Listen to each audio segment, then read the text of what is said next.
Good morning, everyone. It is Monday again, and unfortunately, Miss Love's not there, so I'm doing this at home on the weekend. But I have a fun one for you, and you should hopefully be able to do this at home. So give it a try if you don't believe Mrs. Love.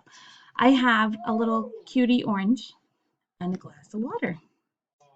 Okay, if you watch right now, cutie orange in my glass of water, and it floats right there at the top. I take my orange out and I peel it, what do you think is going to happen?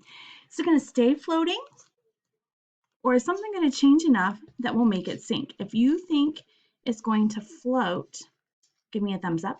If you think it's going to sink, give me a thumbs down. Okay, up is floating, down it's sinking.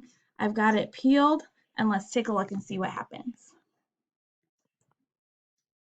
Sink right to the bottom.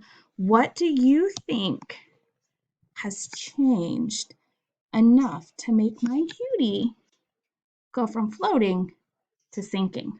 I can't wait to hear what you think when you come visit me in the STEM lab.